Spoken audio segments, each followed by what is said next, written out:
जय श्री श्याम, हारे के सहारे की जय हो। श्याम भक्तों, अगर आप भी अपने जीवन में हर तरफ से हार चुके हो, कुछ भी समझ में नहीं आ रहा हो और आप अपने जीवन को बदलना चाहते हो और अमीर बनना चाहते हो और सच में धन प्राप्ति करना चाहते हो और बाबा श्याम की कृपा प्राप्त करना चाहते हैं, तो यह उपाय जरूर से कर लीजिए।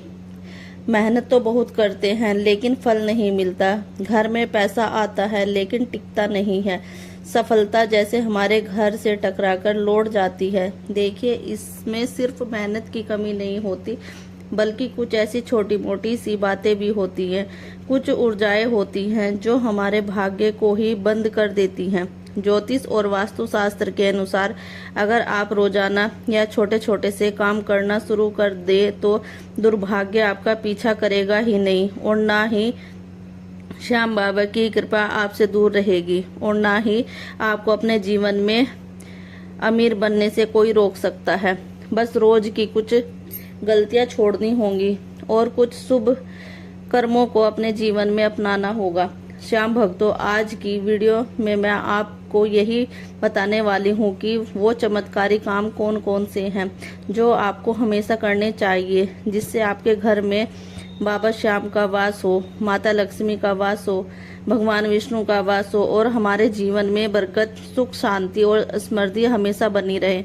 लेकिन सबसे पहले, अगर आप बाबा श्याम के भक्त हैं और दिल से उन्हें मानते हैं, आप चाहते हैं कि बाबा श्याम का आशीर्वाद हमेशा आप पर बना रहे, तो वीडियो को एक लाइक और कमेंट में जय श्री श्याम जरूर से लिख दीजिए और अपने ही चैनल रितु ARS ब्लॉग को सब्सक्राइब भी कर लीजिए। मैं आप सब के लिए ऐसी ही भक्ति भाव से परिपूर्ण वीडियो बाबा श्याम के चमत्कारी उपाय की लाती रहूंगी। चलिए वीडियो शुरू करते हैं और जानते हैं वह दिव्य उपाय जो अमीरी, उन्नति, सुख की ओर ले जाएगा कौन से हैं। सबसे पहले, हर शुभ कार्य में मांगलिक अवसर पर जिस वस्तु का सबसे पवित्र स्थान होता है ना, वह है कपूर और दीपक। कपूर और दीपक को हमारे शास्त्रों में कहा गया है कि जहाँ जलता है वहाँ से नकारात्मक जो ऊर्जाएं होती हैं वो जलकर भस्म हो जाती हैं, वास्तु दोष जो होते हैं वह भी दूर हो जाते हैं और देवी देवताओं की कृपा अपने आप खिंची चली आती है। कपूर केवल एक सुगंधित पदार्थ नहीं होता, बल्कि वह ईश्वर से जोड़ने का एक माध्यम भी होता है।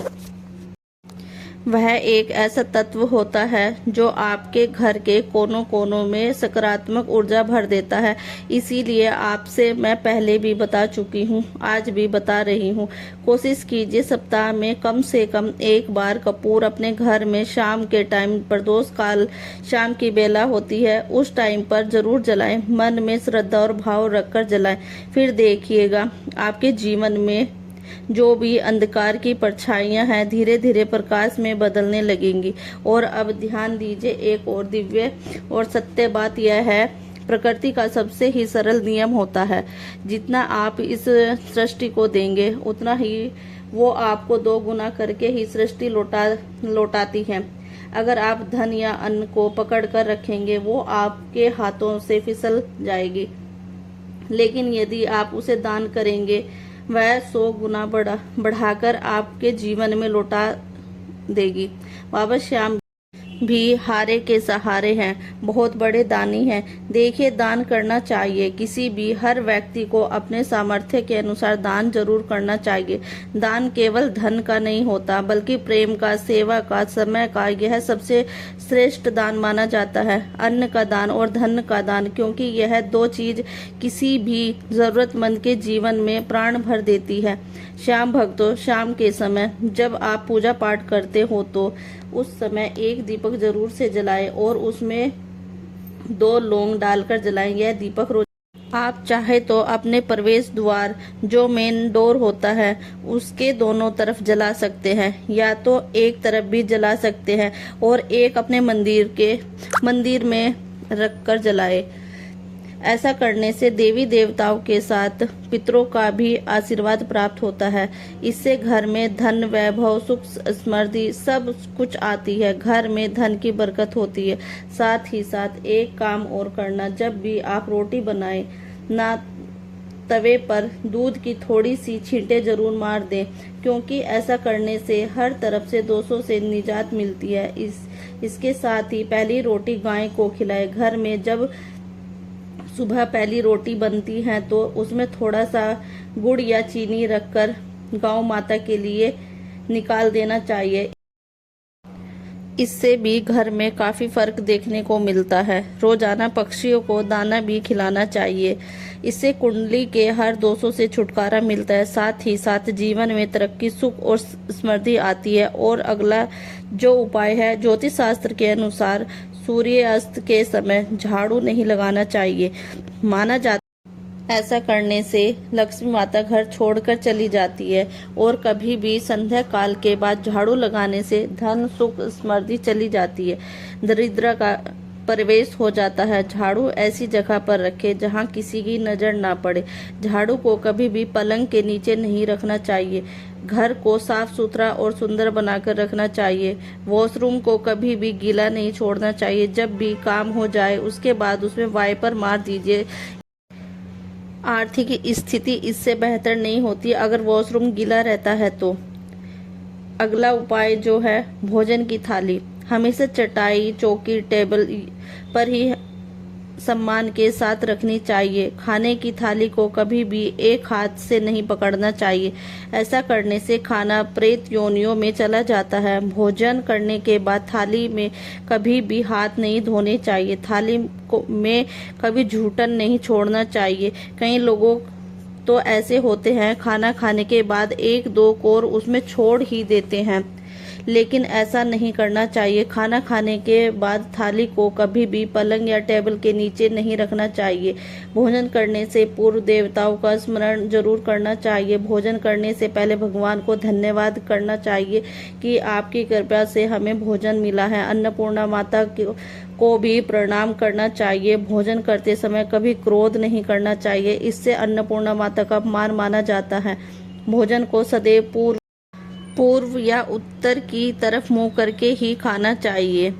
अगला उपाय जान लेते हैं। घर में पूजा घर नहीं है, आप मंदिर बनवाना चाहते हैं, तो वो किस दिशा में मंदिर बनवाना चाहिए या रखना चाहिए, उससे पहले आप किसी ज्योतिष या वास्तुशास्त्र की से सलाह भी ले सकते हैं, या किसी की कुंडली के अनुसार में भी घर की पूजा घर किस स्थान पर रखना चाहिए यह भी पता चल जाता है और कोई नुकसान भी नहीं होता।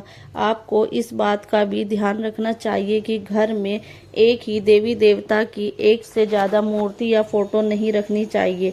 और एक ही देवी देवता की दो फोटो आपने लिया भी हो और उनका मुख आमने सामने हो तो उसे तुरंत हटा देना चाहिए। आमने सामने नहीं होना चाहिए। और कभी भी देवी देवता नैतिक कोण में नहीं लगाना चाहिए, वरना कोर्ट कचहरी के मामलों में फंसने की शंका रहती है। तिजोरी में हल्दी की कुछ गांठ रखनी चाहिए। एक पीले कपड़े में बांधकर गुरुवार को आप यह काम कर सकते हैं। कुछ कौड़ियाँ और चांदी, तांबे के सिक्के, थोड़े से चावल पीले करके ही हल्दी से किए हुए थोड़े से पीले चावल और उसमें पीले कपड़े में बांधकर अपनी तिजोरी में रख सकते हैं। अगर हो सके तो इत्र की एक सीसी गुरुवार के दिन बाबा श्याम को जो आपने चढ़ाई हो, या एकादशी के दिन भी आप चढ़ा सकते हैं। बाद में उसको भी आप अपनी तिजोरी में रख सकते हैं। आप बाबा श्याम का एक 3 सिक्कों वाला बहुत ही चमत्कारी उपाय वो भी आपको जरूर से करना। सबसे पहले हमें 3 सिक्के लेने हैं जो हमें बाबा श्याम के चरणों में अर्पित करने हैं। अर्पित करते समय हमें मंत्रों का उच्चारण भी करना है। मंत्रों का उच्चारण करने के बाद ही आप इन सिक्कों को रख लीजिए। यह सिक्के आपके भाग्य के द्वार खोलने वाले चमत्कारी चाबी बन सकती हैं। अगर आप चाहे तो इन सिक्कों को कलावा में लपेट कर भी रख सकते हैं। ये सिक्के जहाँ स्थापित होंगे वहाँ कभी भी धन की कमी नहीं होगी, आर्थिक संकट दूर होने लगेंगे। बाबा श्याम हमारे हारे के सहारे हैं। दुखियों की मदद करनी चाहिए, गरीब असहाय व्यक्तियों की मदद करनी चाहिए। ऐसा करने से बाबा श्याम की कृपा हम पर हमेशा बनी रहती है। जो व्यक्ति दान पुण्य करता है, गरीब की जो मदद करता है, उन पर बाबा श्याम की कृपा जल्द से जल्द बनती है। यह थे कुछ छोटे छोटे से नियम जिनका पालन अगर व्यक्ति करता है, उसके ऊपर बाबा श्याम की कृपा निश्चित तौर पर बनती है। बाबा के दरबार में जो भी हारा हुआ चला जाता है तो बाबा उनको फिर जीवन में कभी भी हारने नहीं देता, और जिस पर बाबा श्याम की कृपा बन जाए वो व्यक्ति पीछे मुड़कर देखता ही नहीं है। बाबा श्याम की शरण में जाकर हमारा जीवन कहाँ से कहाँ हो गया, क्या क्या बदल गया, हमें बस इसी बात पर ध्यान रखना है। पूजा पाठ करनी है, बाबा श्याम से अरदास लगानी है, उनकी अर्जी लगाए, पूजा पाठ कीजिए, भाव और विश्वास के साथ नाम जप कीजिए। बाबा श्याम का मंत्र जप करना बहुत ही जरूरी है। साथ ही साथ सभी नियमों का पालन भी करना जरूरी है। वीडियो पसंद आई हो तो एक लाइक जरूर से कीजिए और कमेंट में जयकारा जरूर से लगाइए। जय श्री श्याम, हारे के सहारे की जय हो। जय श्री श्याम।